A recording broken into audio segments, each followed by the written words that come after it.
almost think of that as like a very early auto battler.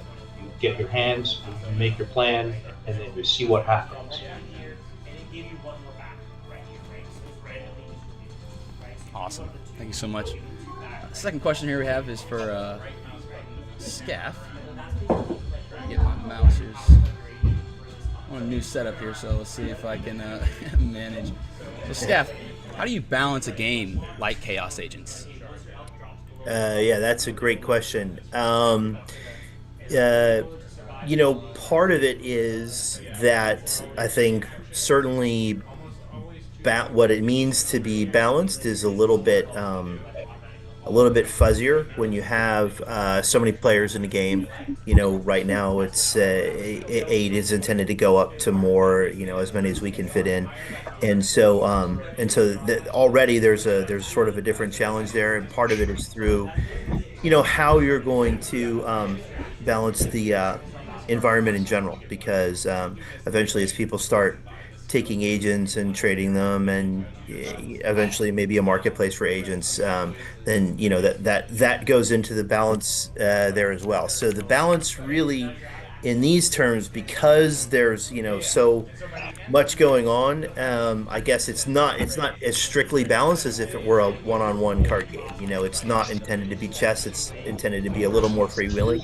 And then part of that, of course, is the different victory conditions. So with multiple different victory conditions, when you start to have certain players competing for a particular one, there's sort of a natural idea if your agent is balanced enough to move on to a different victory condition where it's not so competitive.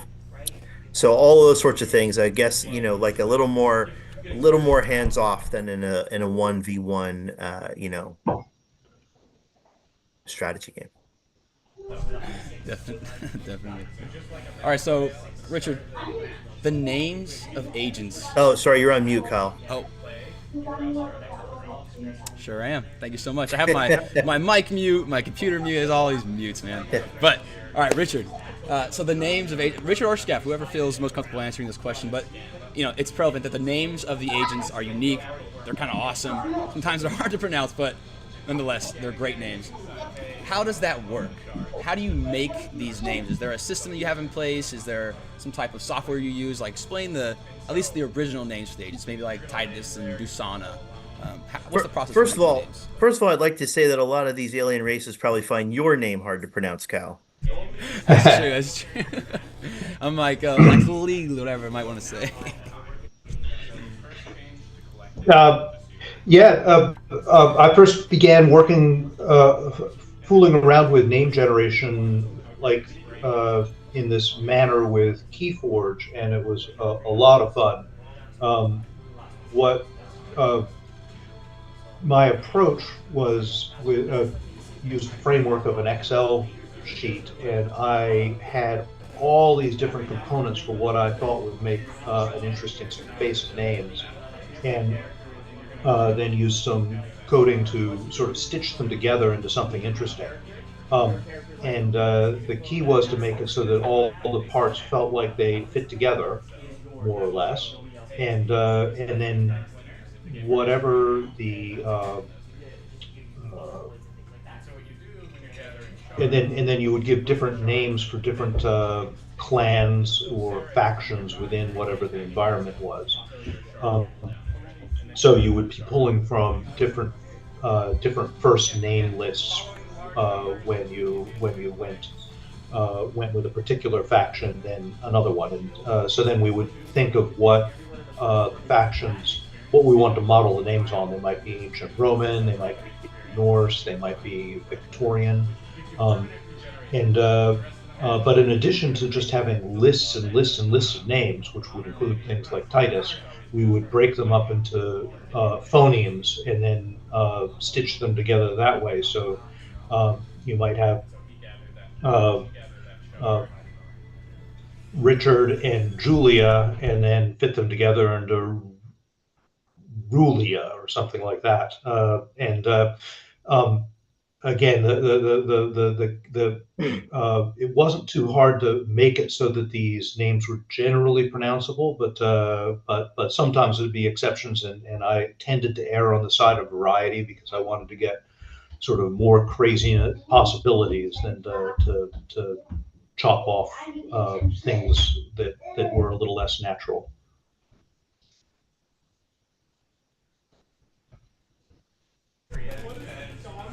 Awesome. All right. A few more questions here. We're gonna, ask a couple questions. We're gonna hop into the gold tournament soon too. So, a question that the is for the design team, which is like essentially you two. What compelled you to make Chaos Agents an auto battler rather than a traditional real-time strategy game?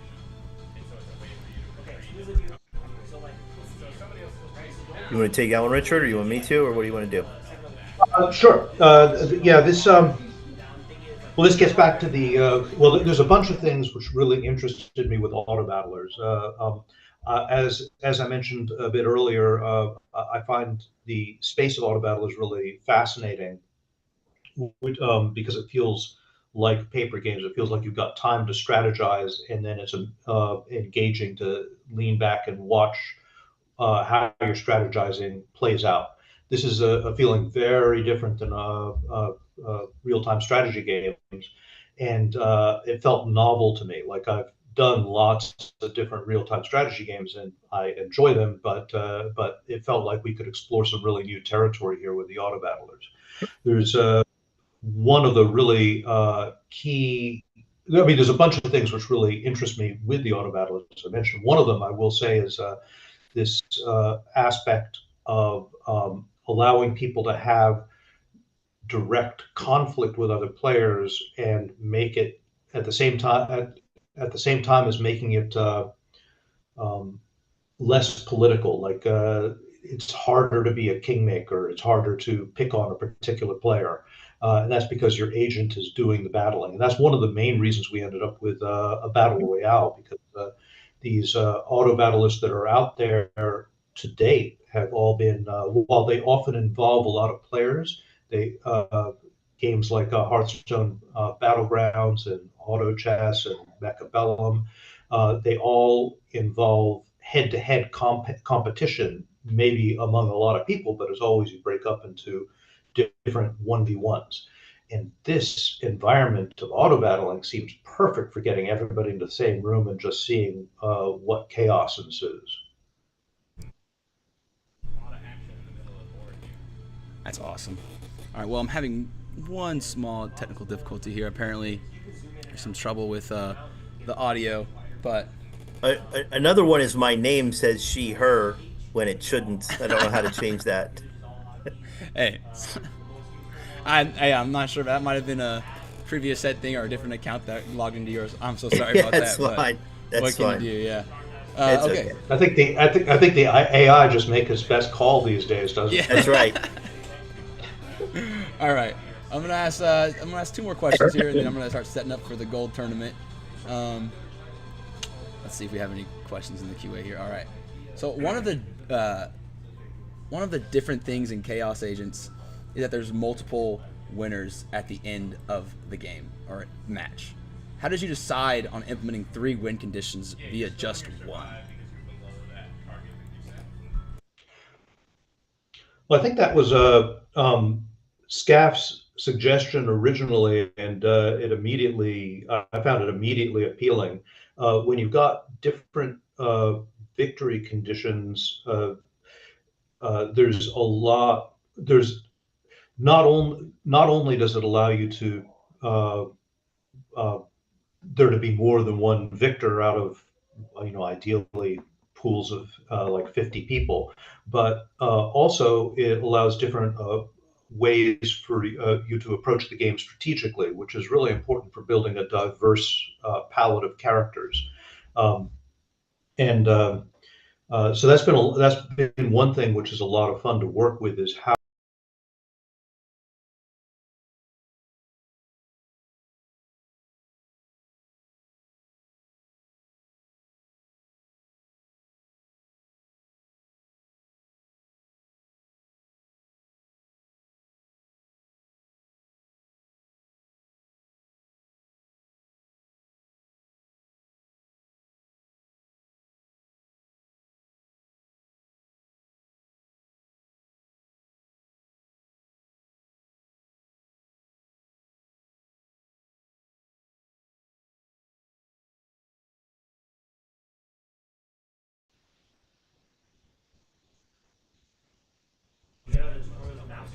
All right.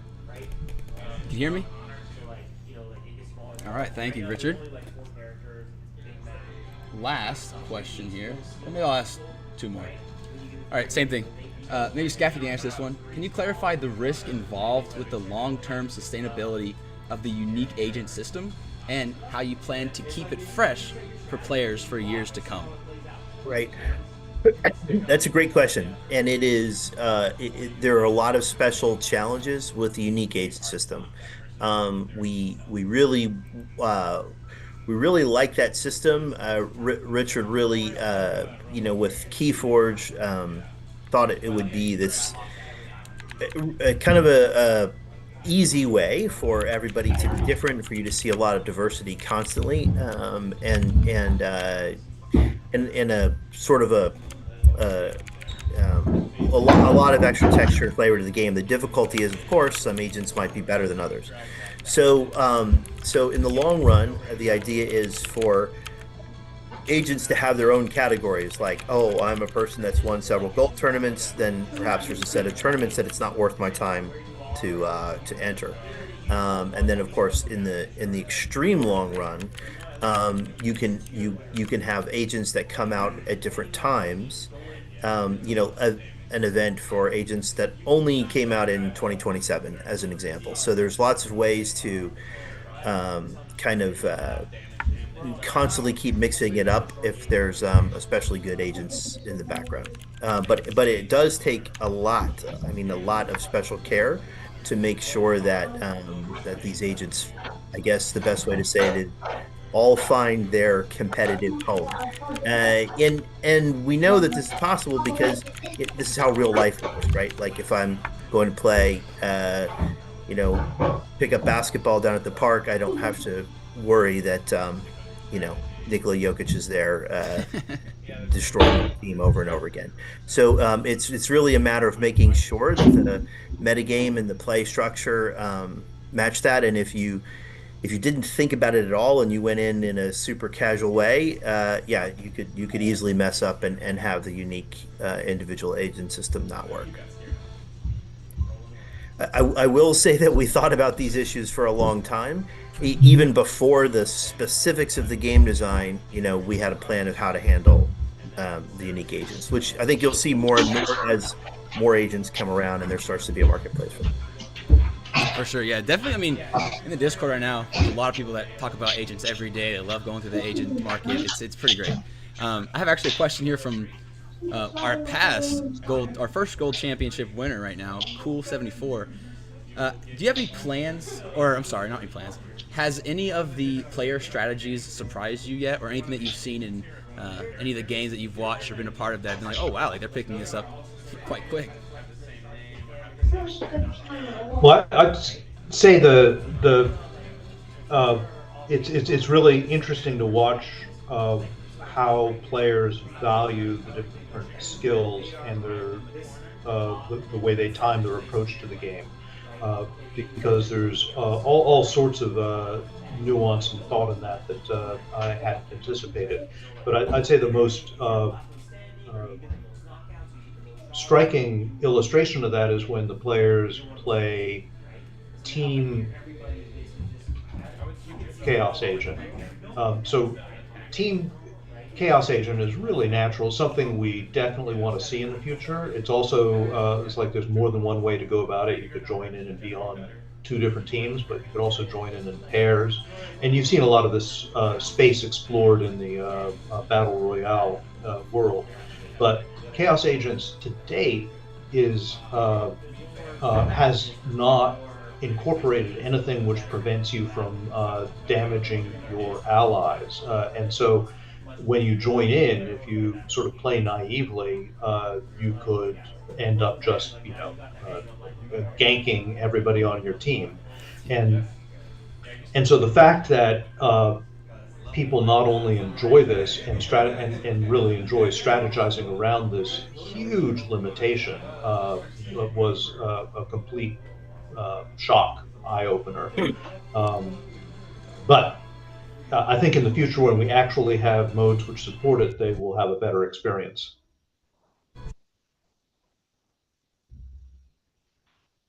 Yeah, we definitely saw that. Like the team play, even though it's friendly fire, it's people love it, and it's such a fun environment as well.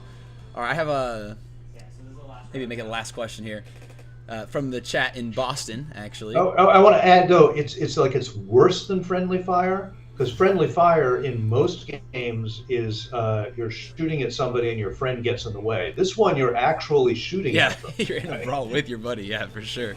Hey man, I'm sorry. No, there's no apologies here. No, I just thought about that distinction because I've been using that term as well. Yeah, but for sure. yeah, That's a great way to look at it. It's worse Yeah. than friendly fire. It's worse than friendly fire. Like I was saying, the last question here from our friends in Boston. Richard, what is the long-term vision for Chaos Agents? Do you have a specific 1 to 3 to 5 year goal? Also, thank you for Magic the Gathering. I've been playing since I was a boy, and thank you for all your hard work. Well, my goal is to we've got this playground of competition with all these different characters, agents that can engage on it, and as this develops and we get the range of skills that I'd like to see in the game, I'm really looking forward to seeing the sort of variety you get in, as Skaff mentioned earlier, in sports, where it's just there's so many different positives and negatives and strategic possibilities which are opened up by the different characters. So over the next years, what I'd like to see is different ways to engage in this battlefield, and to see so we can explore this the sport of this play in lots of different ways, and I'd like to see seasons evolve, be implemented, where you have different champions at different times and different strategies and different environments that are unrolled, keeping things interesting, and new factions which come out, which and new skill areas that come out, which keep the play dynamic and different. So this is what I'm looking at, and we got so much going on with this development right now that it's oftentimes fills the entire windscreen. But then you step back and you sort of see this, the all the possibilities going forward is pretty exciting. That's awesome. Yeah, it feels like every week we see something new that could be a possibility in regards to Chaos Agents. So that's just the great. It's deeper than most people see on the surface. So it's awesome. Thank you guys so much for building Chaos Agents and Magic the Gathering, as they said. But we are T-minus 5 minutes from the Gold Championship number 2. Really excited. Thank you so much for this, quick Q&A, getting us excited for the Gold Championships. We have another one on the 15th, but right now, focusing, I'm gonna try to get my eligibility for the Grand Finals. Hopefully you guys will be in there too, either today or next week. So any closing thoughts or words before we get into the gold? Just good luck to the players, and yeah, that's all I have. And see you on Thursday. Yeah, have fun. All right. Looking forward to it. All right, guys. Have a good rest of your day. Have a good evening. All right, you too. Thanks. Bye-bye. See ya. Recording stopped.